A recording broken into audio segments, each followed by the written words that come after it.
And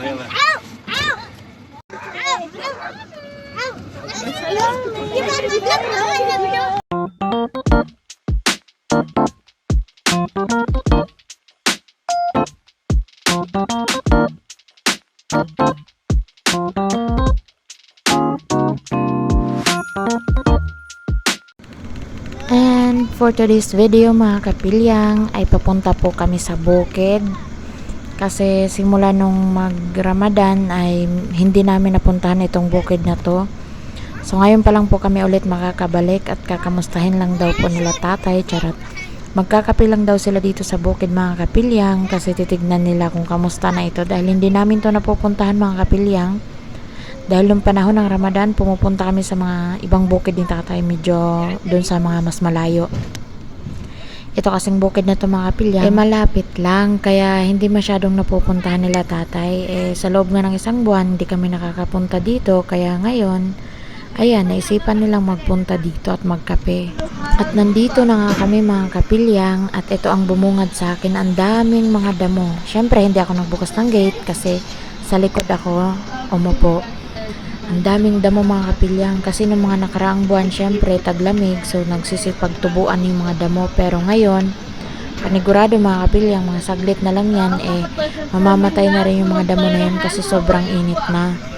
Ayan, nagulat ako, ang kakapal na ng damo dito mga kapilyang. Hello mga kapilyang, how are you today? Ako po ay nandito sa bukid ni tatay. Ayan, sa sobrang tagal namin hindi nakabalik dito mga kapilyang dahil nga sa nag-Ramadan ay ayun no.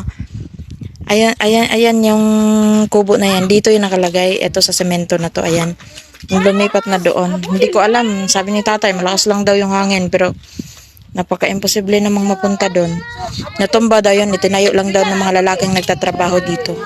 Maingay dito mga kapilyang kasi may mga bata. So ayan na nga, hindi ako naka-video ng mais kanina sa daan dahil salubong sa akin yung init. Ayan, nandito kami ngayon sa bukid nang hindi nila sinabi na pupunta kami sa bukid. Napunta kami dito ng napakabiglaan talaga, sobrang biglaan. Alam mo yung alas 4 ng hapon tapos biglang magsisigaw, pupuntang bukid. Diyos ko Lord, mga kapilyang, gusto mo silang sa sobrang inis mo, hindi ka nakapagkape, hindi ka nakainom ng tubig. Nagbitbit na lang ako ng candy mga kapilyang sa totoo lang, para lang hindi ako mahilo sa biyahe.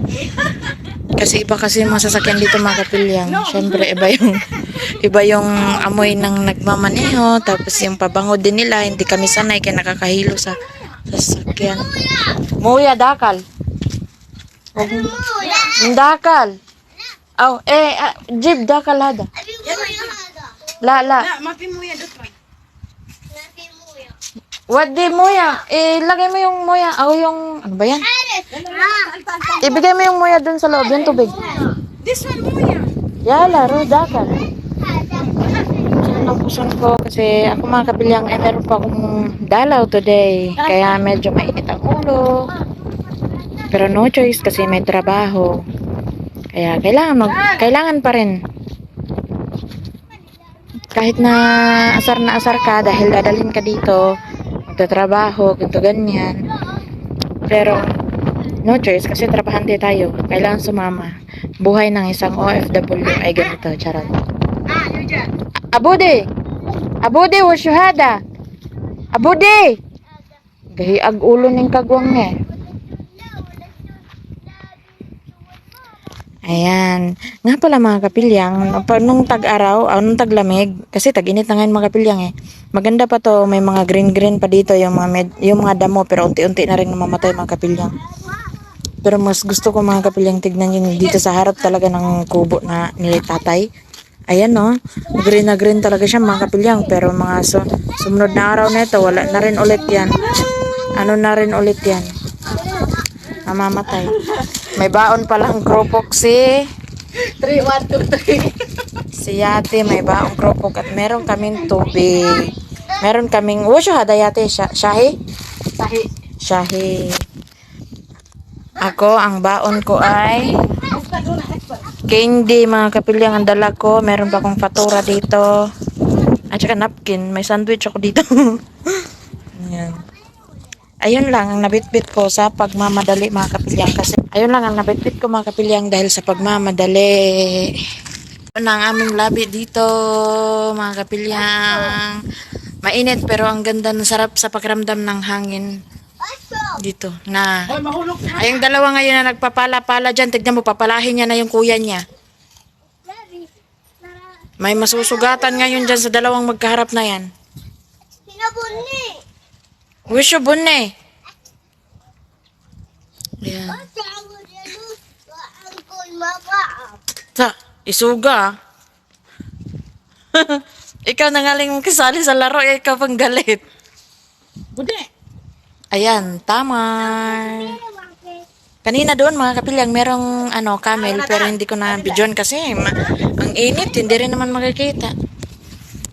Ngayon ay ang oras ay 5:30 na pero ang init napakasakit pa. Nuna, wait sabihin. Ijilis.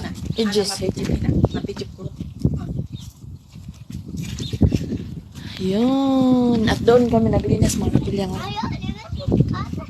Doon sa likod ng kubo na yan. May bahay. Hindi mo siya bahay. Totally, yung nilalagyan lang ng mga carpet na malalaki, ng mga, yung kainan lang nila. Isang room. Ay, bata. Sahi tayo mga kapilyang at merong kropok. Wahid-wahid. Hindi ba namin bakala? City. At meron kaming mamon na bitin. Tatlo sa isang pack, tatlo lang ang laman. Dinala namin kasi wala pang kaming kain. Tubig. Emperador. Emperador lights, pundador, at saka beer. Tanduan. Dinala na namin. Mainit lang. Yun sabihin. Labing krupok. Ta. Ta. Nana. Hawakan mo. Natali ka. Igat. Igat. Hindi ko alam kung ano yan suot mo, Nona. Nona. Oh.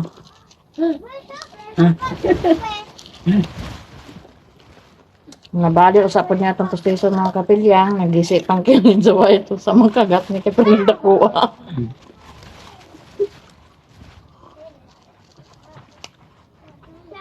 May halo ko pa kanta. City. Tanang ka, tiyan nung tayo. Oh! Gani.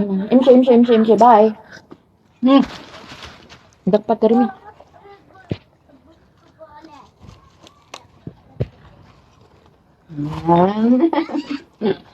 City alas abaya mapiro City. Buat tayo budget mga kapilyang. Magantong. Tugwanta ka mga ano. La. Wen sabihin. Aray, yati. Wen. Yati. Koy si ati mapi mama.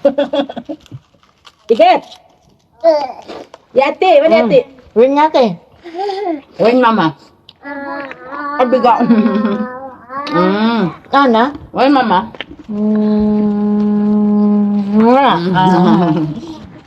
Wen mama. Wen. No. Apir. Number day no. 5.